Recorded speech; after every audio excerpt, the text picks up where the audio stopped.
Good morning,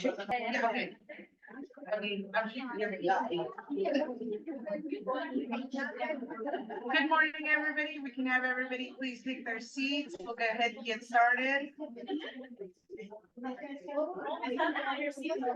I know. Why should we do that? Your seat's right there, right?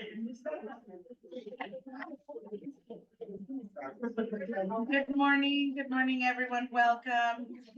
My name is Sylvia Scott, and I'm the director of Best Start here at Children's Bureau, and we're really excited today to be here with you all. We're glad you all can make it. This is a really exciting time for us in the work that we've been doing with Shenandoah Chefalo in terms of the trauma-informed Antelope Valley work, and it's something that's really dear and close to our heart, because we really want to work and look at how we're going to make the Antelope Valley a healthier and a better place for our kids, for our families, but especially for ourselves. And so we're really excited about this kickoff. Just going to go over a little bit of some housekeeping. If you need a restroom, you go down right here down the hallway, and when you hit the end of the hallway, you'll turn left and the restrooms will be there. Please, feel free to use them as you need them. We are also going to be taking pictures throughout the event today of what's going on. So if you see some of our photographers walking around, just smile pretty, so you can get good shots.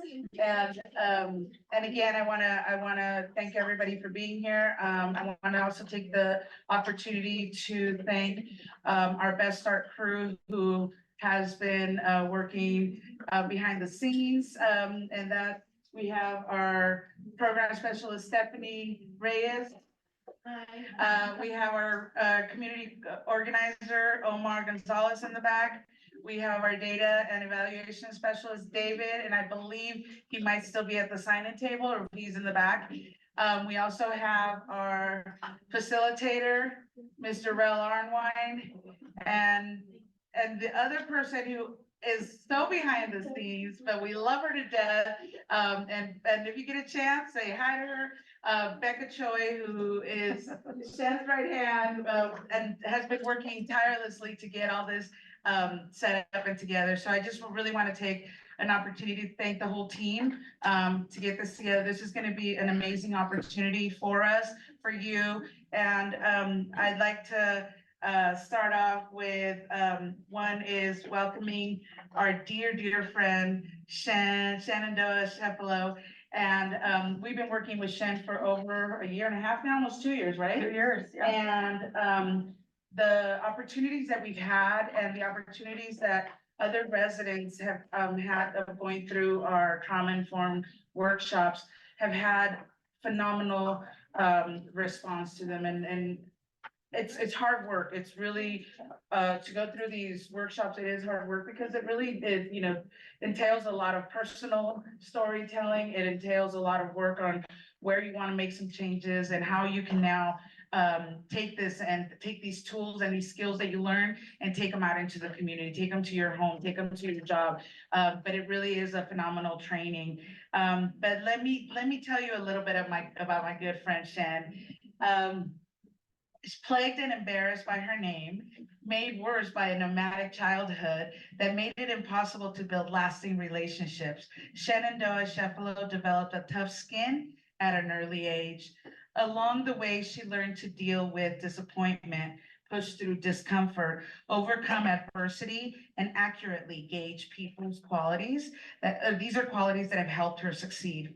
After spending nearly 20 years as a law officer administrator, Shenandoah became unsettled by the ever-revolving door of people into the criminal justice system and set out to find a way to change it.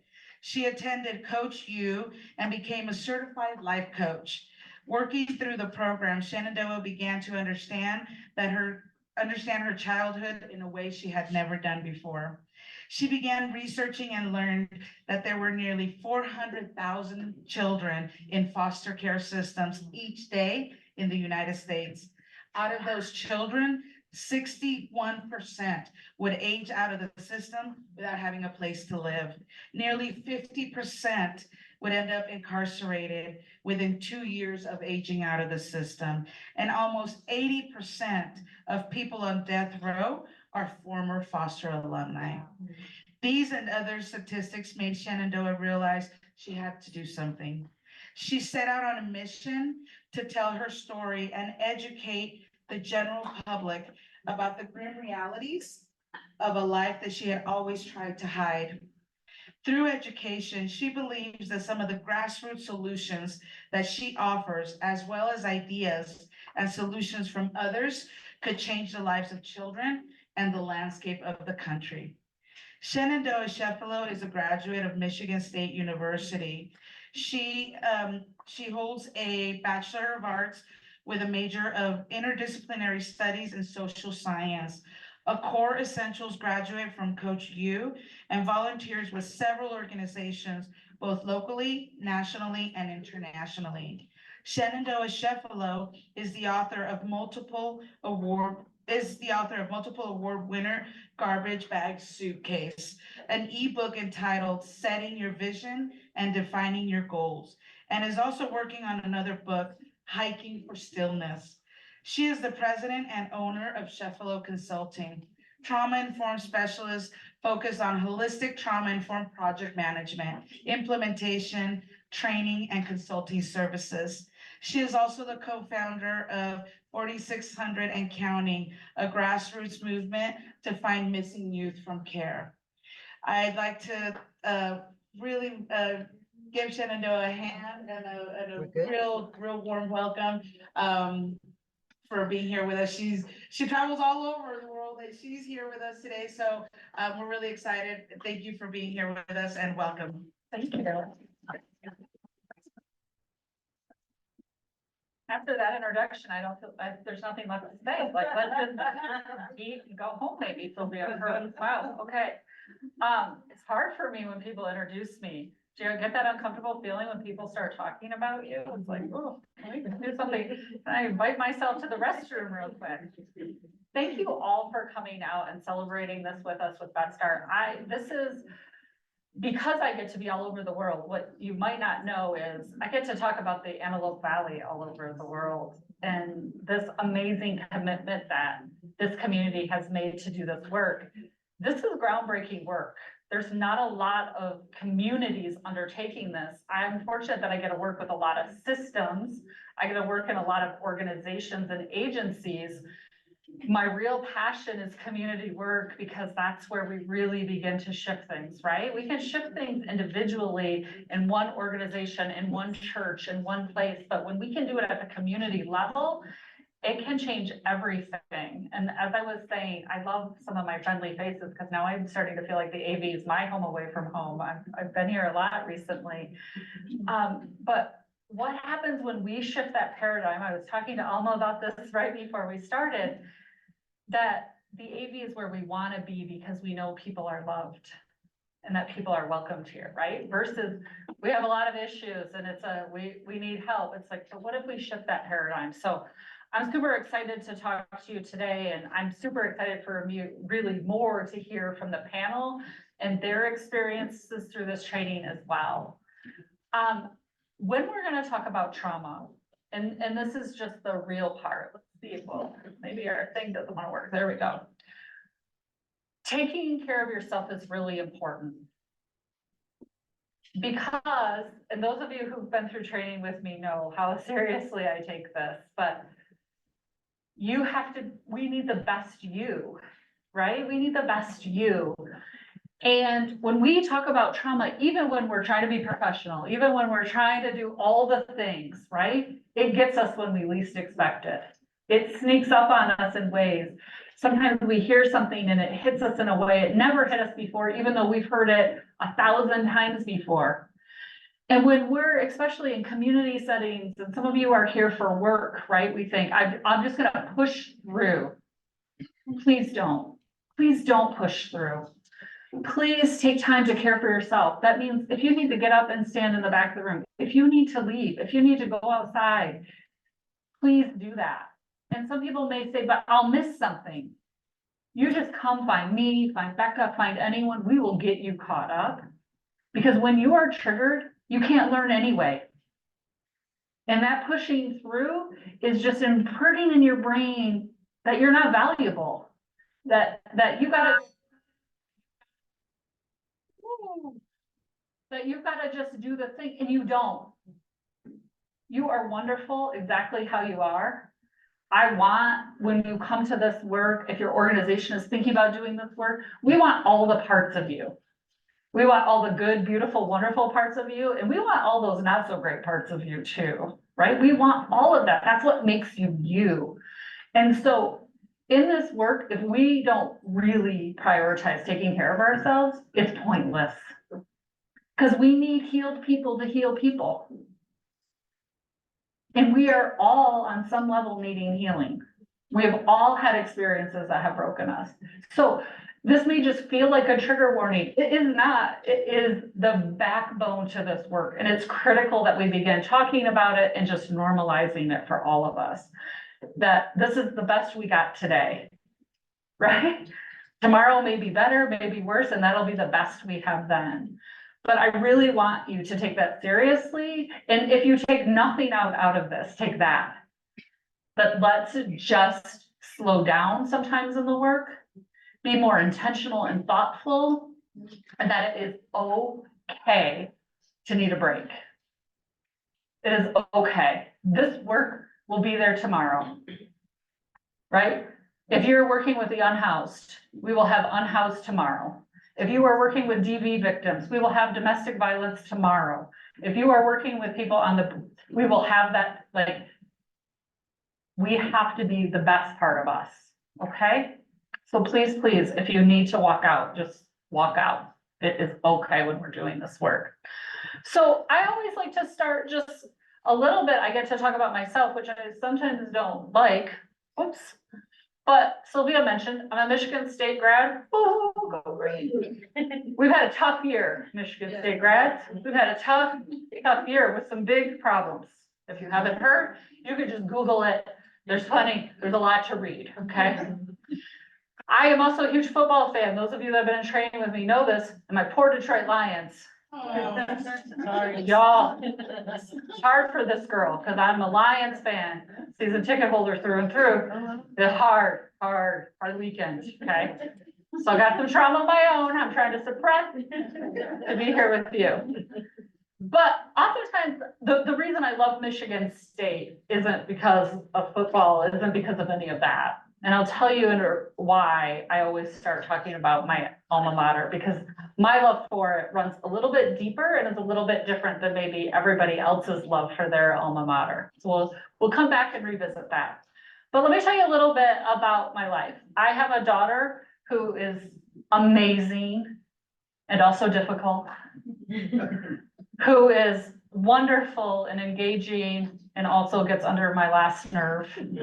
Some of you have these kind of children, right there. Everything is wonderful and whoo, they cause you. So my daughter graduated high school in the middle of COVID. She's a 2020 grad and then decided to move herself to London, England to attend college. And so she is just now getting ready. She's a senior in college. She just handed in her dissertation. We are celebrating in this family. Yeah. When my daughter was 10, she started her own business. And this seemed like, so for someone who does the kind of work I do, right? Like I really want to raise independent human beings with independent thought.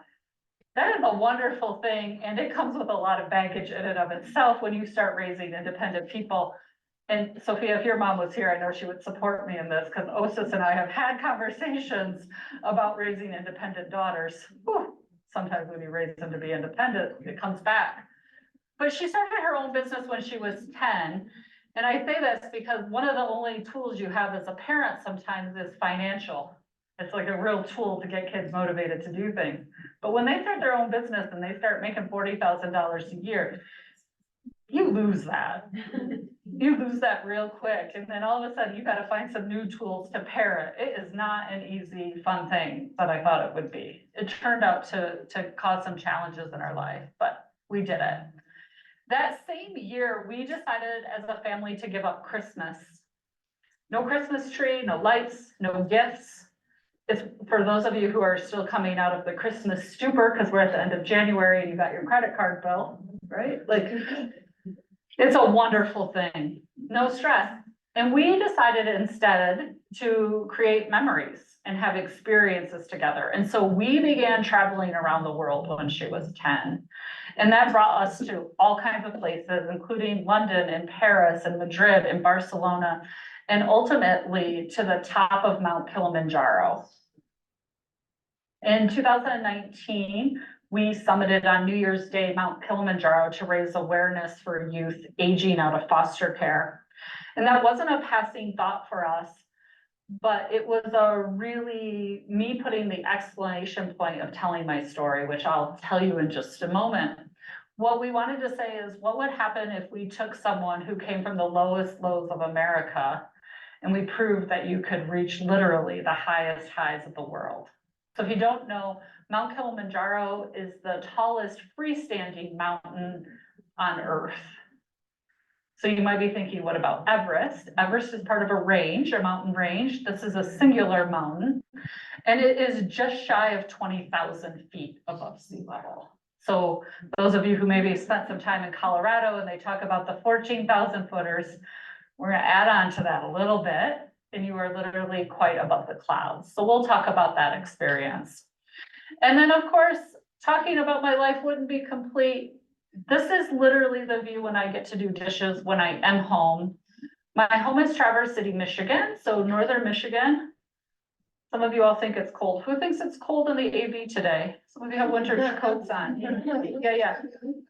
Y'all, I didn't even bring a coat. Okay, this is it. I feel good. It's a beautiful day out for me. I'm gonna bring you home with me to northern Michigan where, a couple of weeks ago, we were at -14 before the wind chill. And we've got several feet of snow, and this beautiful lake is actually frozen. You could drive a car on it, you could go ice fishing, ice skating, whatever you want. So, but when it's summer, it's a beautiful place to swim and be. It's a little chilly right now. You probably will pick the AV. And of course, no story is complete without a pet. This is my mini schnauzer, Bernie. Bernie and I actually share the same birthday. So we're a couple years apart, but we share the same birthday. And Bernie was a gift for me to become my healing companion when I began to tell my story. So this is what a lot of people know about me. They know that I get to travel around to these really amazing places doing really important work. What a lot of people don't know about me is the whole story. So one of the first questions I get asked is about my name, especially as kind of this white lady. How did you get the name Shenandoah? That's weird. What's happening there? And so I get to tell people who in other parts of the world don't get the joke, but as Californians, you will. If you want a name like Shenandoah, you had to have been born in California in the 70s. That's how you got a name like Shenandoah. If you were a white girl, that's what happened. And that's the start of my story. I was born in California. I am a Californian originally. I was born in San Diego, but we moved quite frequently. And that's really where my story begins, is that I had a very nomadic childhood. We moved over 50 times and I attended over 35 schools before the age of 13. Wow. And so I spent a lot of my childhood in San Diego, but also in Los Angeles. I would consider myself a Los Angeles native because that's where I spent most of my childhood, Long Beach specifically. And then we began what I call the reverse Oregon Trail. Now, some of you are way too young in here because some of you are young. But Oregon Trail was the first video game. My Gen Xers will know. It's a terrible video game. And really, you're trying to not get dysentery in this video game, which for those of you who don't know is a really disgusting bowel condition, right? But I say I was on the reverse Oregon Trail. Instead of moving from east to west, starting to sell this nation, I was going from west to east. We were just going to bring it on back to the other coast. My mom is a Michigan native originally, and she was trying to get home and closer to friends and family.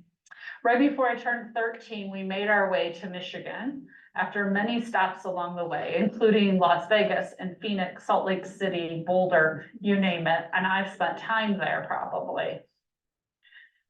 On that summer, my mom sent me to California to do some couch surfing with relatives and friends. And when I returned to Michigan, nobody picked me up at the airport. There was no one to pick me up.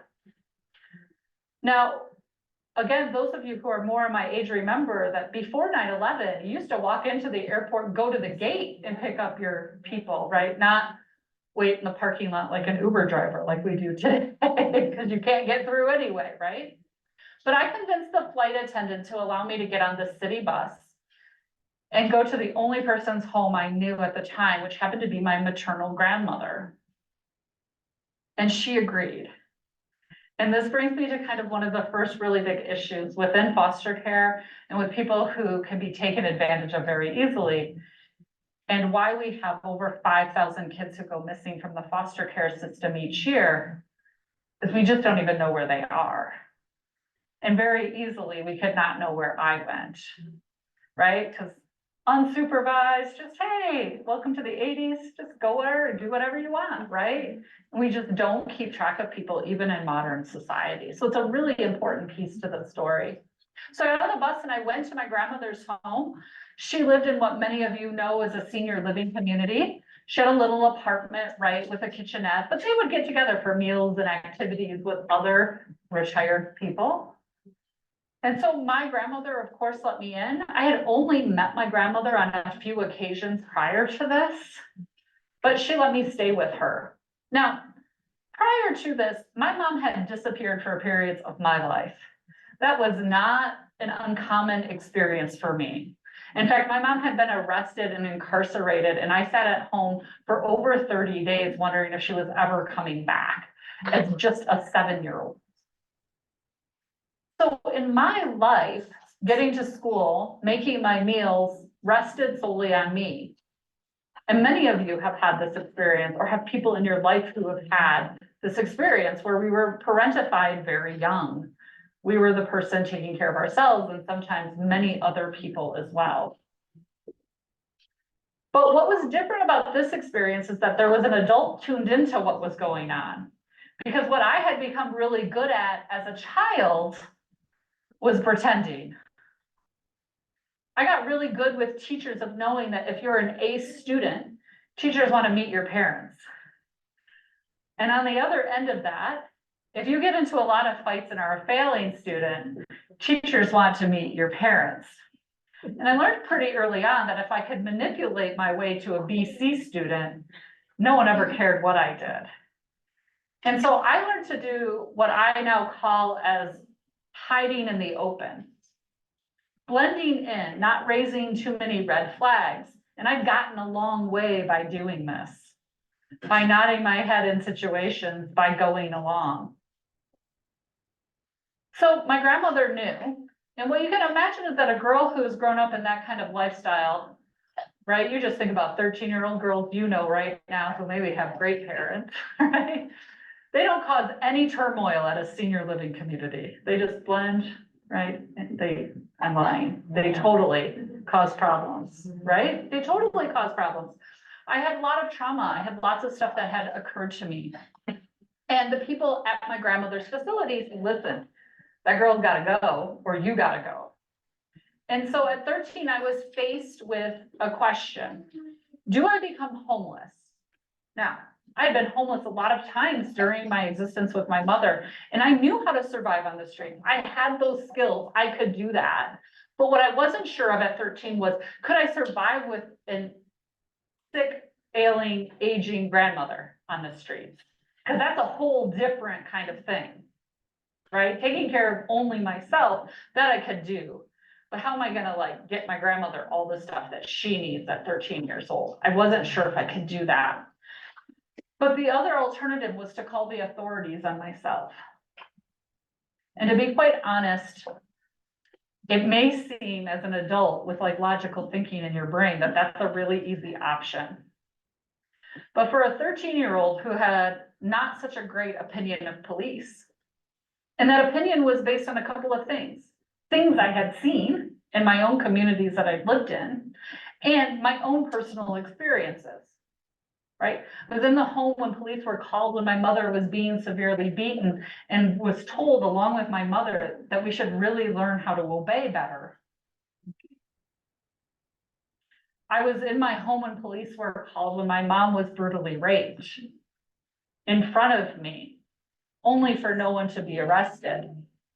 So this idea of trusting authority, not only by what I had seen happen to other people in my own community, but what had happened in my own home, like I didn't have a good feeling, okay? Because, right, I grew up with NWA and I grew up with Ice-T and all they had to say, like, I grew up with that. I know where that came from. That was based on something real that was happening, right?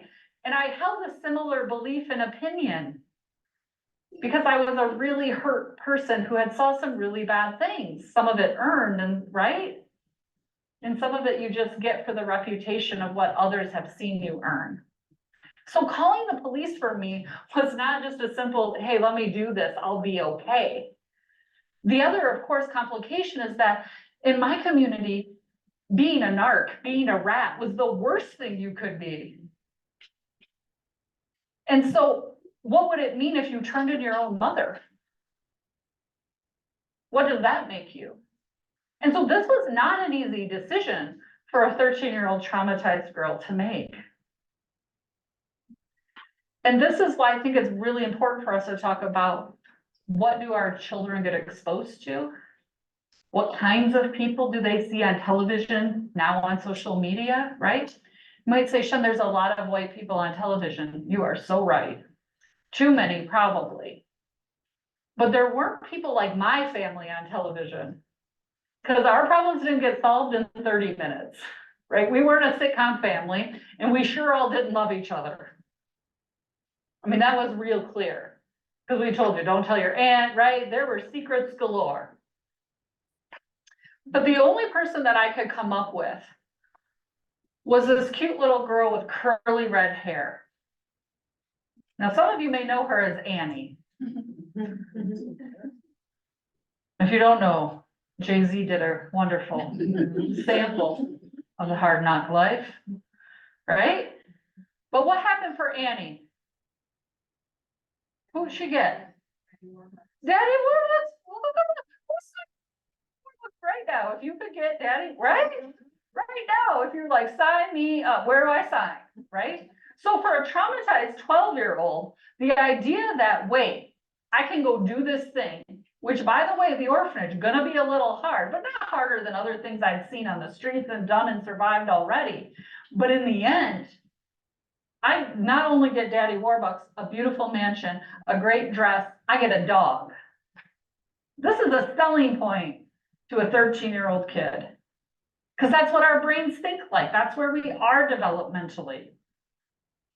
Right? I thought in my mind, in the foster care system, we must have the best parents from that state.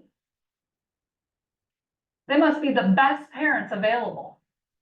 Because these are the ones the state says, these are the A-list parents. Now, what you all know is that ain't the case.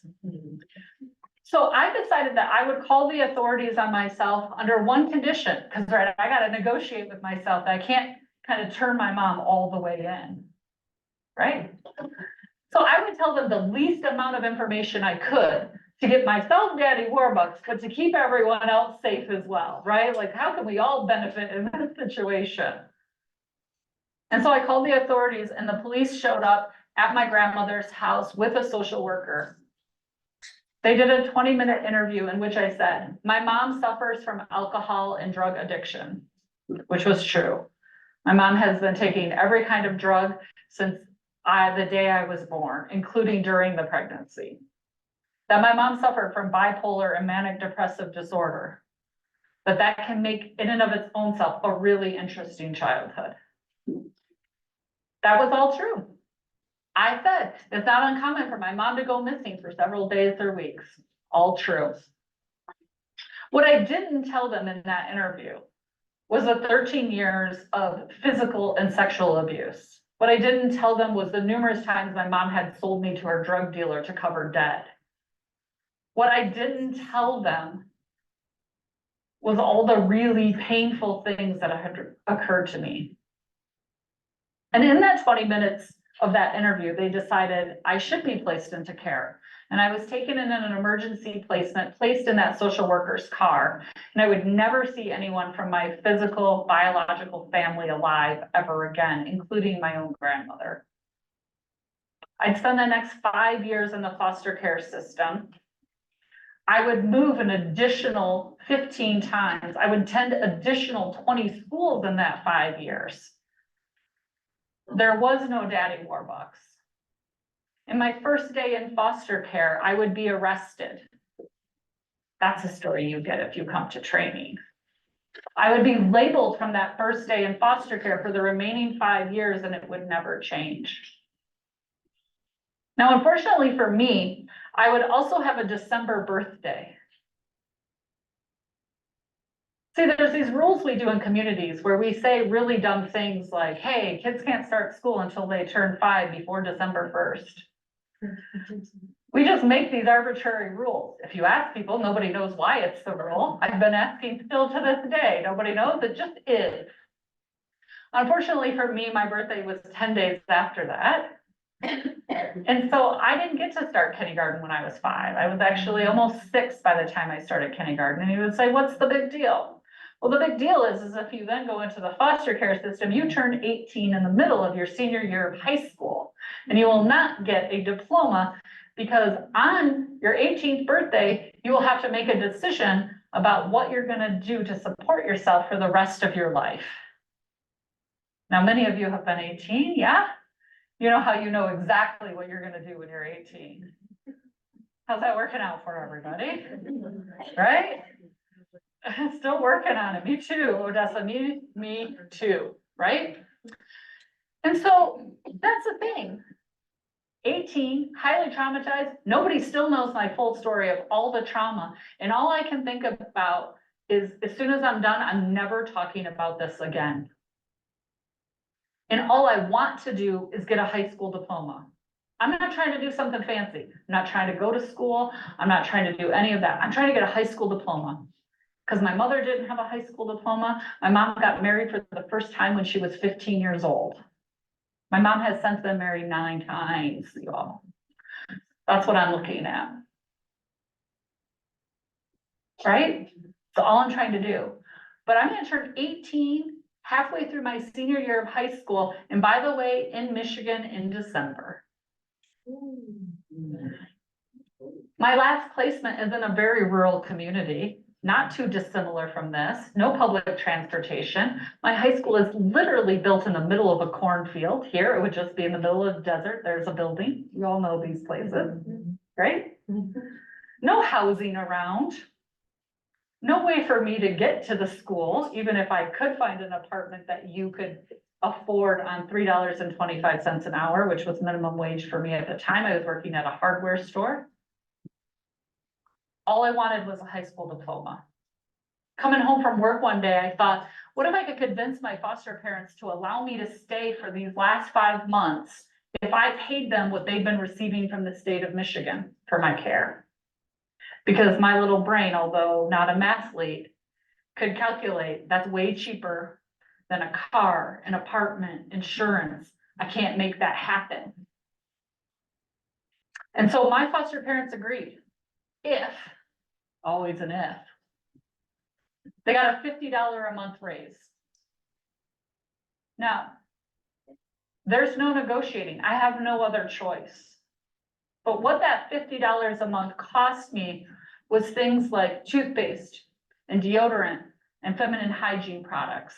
Because what most people don't know is those things aren't mandated to be given to kids in foster care. And for me, I had been providing those things for myself. That's why I worked a job through my time in foster care. And what that $50 a month raise cost me was the ability to access those things. Those things that make most of us feel like human. Those things that most of you had access to this morning getting ready that you probably didn't even think about. You just did it, right? You did your morning routine. You used all the stuff. Ladies, come on, you know you use more products than that. You didn't get this beautiful little water, right? And you can imagine then the extra step that happens because you're super popular at school when you're the stinky kid, right? When you're the kid who doesn't even have the basics. I mean, we've all been in school. Let's not act like we don't know what's going on. Things don't change that much, right? And we have kids right now, some of you in your programs that you know are struggling with just those basic things. That's why this work is so critical. So I made the deal. But as soon as I made the deal, what everyone kept saying is like, but then what are you gonna do? Right? Because I was just trying to get that high school diploma. And I was fortunate that I had a teacher who took a really big interest in me. But although this is an important story, it's also important to say that we shouldn't be relying on luck to help children. The kindness of random people to make sure our kids are okay and that our community members are okay. But a teacher asked me what I was gonna do. And I said, Mrs. Clark, it's super easy. I'm gonna get more hours at my hardware store as soon as I graduate. They love me. They're gonna give me full-time hours. I think I can get this little studio apartment near the hardware store. I think I'll be okay. And Mrs. Clark thought that that was a terrible idea. Now, I'm a big girl. I can hold my own. Mrs. Clark is like 5'2" and weighs, I don't know, 75 pounds soaking wet. She's just this little itty bitty thing. But like a lot of you, if you've got little itty bitty people in your life, their personality usually makes up for it, and she was no different. When she told you to do something, you did it. We didn't question it, you just do it. Some of you might have a mom and aunt, might be you, Angie, yeah, it's you, you're little, but they can give you the look, some of you know the look. You just do, you don't question that, and that was Mrs. Clark. Mrs. Clark, when her class came up, everybody in the high school said, don't take that class, you'll never pass. This tells you a lot about trauma brain, because when we hear things like don't do it, it's like, ooh, let me try that. This applies to all kinds of things like early sex and drugs and right, like, give that a whirl for a second, see what's happening there. If you said, must be real fun if you said not to do it, right? And that's how my brain worked. But Mrs. Clark and I became good friends. We became really good friends. And she said, I want you to go down and talk to the social worker, right? The advisor, figure out where to apply to college. It's like, man, okay. Mrs. Clark tells you, you do it. So I went down and he took one look at me and said, Shen, kids like you don't go to college. Kids like you learn to serve people like me. Now, this bothers people when they hear this. But you all, the truth is, he's just being honest. You all know that there's kids where you think, you're just gonna turn into your mom, you're just gonna turn into your dad, and kids like you don't do that thing. Kids like you don't become athletes, kids like you don't become entrepreneurs, kids like you get jobs and learn to serve other people. It's hard to hear, but we think it and say it about people all the time. And that 18-year-old girl sitting across from him did not get upset. She just went, I know, can you go tell Mrs. Clark? Because while he was the first adult to be honest and say it to my face, the truth was is I had been sitting in those courtrooms every 90 days for 5 years, watching judges and attorneys and social workers with all their body language wait for me to turn into my mother. Oh, she's only 13, you wait till she's 14. Wait till she turns 16, she'll be pregnant having babies. You wait till she's 17, it won't be long till she's locked up. They didn't have to say it to my face, I could see what was going on. And kids, especially kids with as much trauma as I, we know what you're thinking about us. We'll run circles around you, right? Keep you guessing. So I went down and I told Mrs. Clark the story that I told you. Now, if you've seen a good horror movie lately, you know the girl who could spin her head around and she could spit stuff at you. That's what Mrs. Clark looked like. And I'll tell you, for 25 years, I thought she was upset with me that day. It took me a long time to understand who she was upset. Now, ultimately, Mrs. Clark decided to help me apply to college. She got me some applications, and I couldn't afford the application fee to college. And Mrs. Clark wrote a $125 check that changed my life. And that sent me to her alma mater, Michigan State University. Which is why you have to suffer through me telling you about Michigan State University. It's an important piece of this work. I made a commitment to myself when I turned 18 that I would never tell my story. I never wanted to talk about it. Because I was so tired of people saying, what'd you do wrong to end up in that system? What'd you do to make your parents not love you? And if you think I don't still hear this now, as this age woman, I hear it on a weekly basis from people. These myths still persist. I still take the brunt of that to this day. I've just decided I'm going to make people listen anyway. Now, everyone thinks that I got into Michigan State and that's my happily ever after. Woohoo, we did the big thing. Y'all, it wasn't. First 90 days, I attempted suicide 3 times in my first 90 days on campus. I was physically an 18-year-old girl, but mentally I was still that 12-year-old really traumatized girl with a lot of really big issues and no safety net whatsoever. When my campus closed for Thanksgiving break, I was homeless. When my campus closed for Christmas break, I was homeless. It would eventually take me 8 years to get my undergrad degree. It is not just some easily, happily ever after. In that process, I had to get a job and I started working as a receptionist at a law office. I got that job because I was white, skinny, and stupid. It's a really important fact to know. Because if I wouldn't have got that job on that day, I was going to become a stripper. That was my backup plan. And frankly, it paid way better. But I got that job. And eventually I worked my way up, and by the time I was 21, I was a law office administrator running the largest law office in downtown Lansing, Michigan. I was hiring and firing law clerks.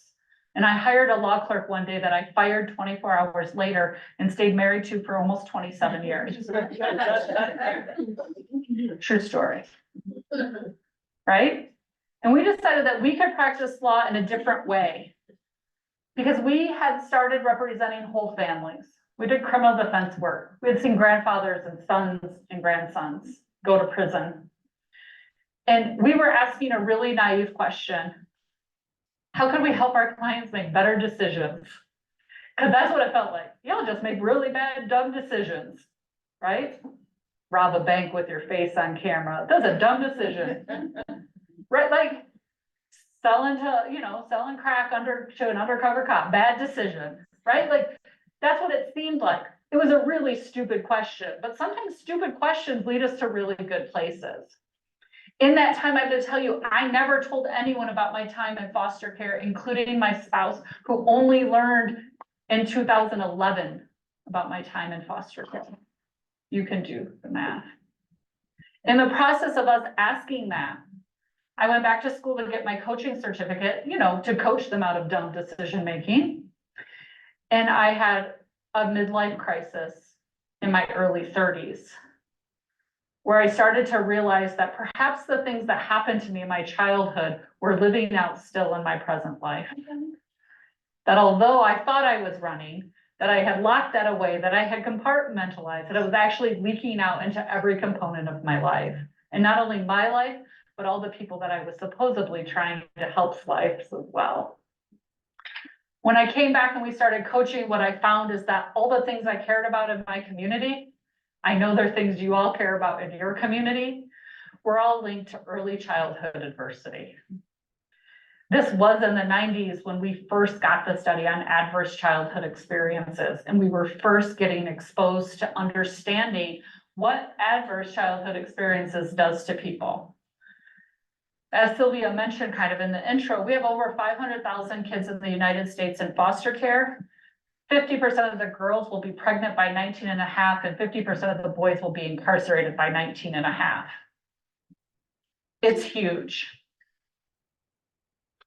80% of death row inmates in this nation are former foster youth. It is not an illusion that we are pipeline to prisoning folks.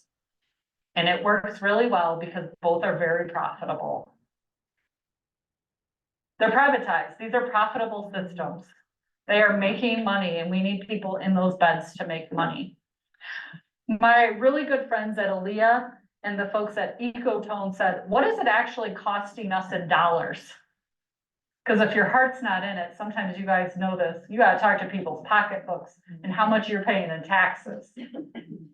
Right? When we talk about these things. When we do foster care really, really well in the United States, less than 1% of cases, by the way, for every dollar we spend, we lose $3.64. So just say you and I open an Etsy store, we're selling widgets. For everyone we sell, they take $3.64 from us. You ain't gonna stay in business very long. When we do foster care, how we typically do it, which is 99% of the time, for every dollar we spend, we lose $9.55. This is why you're like, we just don't have enough resources in our community, and why, not just in the AV, every community keeps saying this, because you can't do this. It mathematically doesn't make sense. And we're only talking about people who are in child welfare. And there are families where they are not in child welfare that are struggling with some of the very same things of people who go into child welfare. So what do we do? And here's the part that's really important for me and important work to do here at the AV, is we've got to stop this idea that trauma-informed is where we're going. Like that's some big destination we're talking about trauma-informed Antelope Valley. The truth is that's a stopping point on this journey we're on. We know we have people who are trauma unaware. You're probably going to vote for them in November. They don't know that trauma is impacting people and what it's doing to our communities. Okay? Many of you probably feel like you're somewhere between trauma aware and trauma informed. You all know it's having an impact, but you might not know what to do about it. You see it every day. Lots of people think we're just trying to get informed. Once we know about trauma, it's all fixed. How many of you know about trauma right now? Raise your hand if you know about trauma impacting people. Is it fixed? Because knowing is like this much of it, right? So this idea of being informed is there. No. What we're trying to do is get to healing-centered, people-centered communities. When do we start putting people over task? When do we stop acting like we're all robots? We have feelings, we have emotions, we're complex, right? How do we build frameworks that support that complexity so we have whole community and whole system transformations? This means every little thing changes. Is our bus system trauma informed, right? Are our teachers in our public schools trauma informed? Do we have daycares and preschools that are trauma informed? Do we have doctors and hospitals, right? We're talking about everything. Are we trauma informed? Because we're part of that. It's so easy to get to it's someone else that needs to change, when the truth is, what if we change? If we change, it makes everyone else change. And so taking our own power and finding that is how we get to do this work. And that's what's so exciting. So what we're doing in the cohorts, and some of you have been part of it. Will you raise your hand if you've been part of the virtual or the in-persons that we've done? There's a lot of people in this room, okay? This whole table has, right? Yeah. What we're trying to do in those is build knowledge, right? Some of it is a lack of knowledge. We don't understand what trauma is literally doing to the brain that makes people have some of these behaviors we don't like. So we need to have knowledge and understanding, because when we have that, we can see through a different lens. It stops becoming so personal when the lady at Target is yelling and screaming. Okay? And so that'll give us the language. What we're trying to build in the Antelope Valley is, can we even all define trauma in the same way? Are some of you saying, well, there's big T trauma, there's little t trauma? I'm gonna break it down for you. They're just something called trauma. And one ain't more important than the other. There's a lot that goes into that, okay? And when we get those basics, then what happens are we can have standardized tools. There are actual things and practices that we have proven work. And what happens if all of you are using that same language, those same tools? Because you all know you see some of the same families. No matter what your little piece in the Antelope Valley is, right? What happens when those families show up and they come to you, Odessa, and you're using the same language Angie is, and that's the same language, right? What happens? We have people-centered, healing, engaged places, which also means internally in our little organization, we live what we say. We realize that the people we work with are just as important as the people we serve. And that the people we work with have trauma. And that we give them the same grace as the people we work with. And we use the tools internally as well as externally. Then what happens? That's what we're shooting for. That's how we change the culture of a community. That's how we have that paradigm shift of, we got a lot of problems in the AV too. We got a lot of people who move here because they know we love and care for them. This is the place we want to be because people are loved and cared for here. That's what we're looking for. So when we talk about the knowledge, we talk about all of these pieces, how connections matter, how we use mindfulness, these little things we can do to make big shifts, how we care for ourselves. And I am going to tell you that if you think self-care is taking a bubble bath or going shopping, where's Day? Day knows this. Going shopping is not self-care, is it, Day? That's my shopper in remission right there. She's self-proclaimed. She won't mind I'm calling her out, y'all. That is not self-care. If you think that's self-care right now, it's not. Okay? The neurosciences. NEAR is an acronym that stands for neuroscience, epigenetics, ACEs, and resilience. We got to know about how all of those interact. You cannot do DEI work or Jedi work or whatever fancy word you're calling it. You can't do that without doing trauma-informed work, and you can't do trauma-informed work without doing that, because race trauma and systemic violence is real and it's impacting us. And we got to talk about it. And you know better than anyone, it is affecting us here in the Antelope Valley. But we just pretend it doesn't exist. And some people don't realize how it's existing in their lives even. Just the knowledge of knowing, man, that's why it's hard to leave my house every day, is an important piece, okay? So we have to do this through an equitable and just lens. You can't have one without the other. It's why so many DEI things aren't working, because we think about it as a task list. Check, check.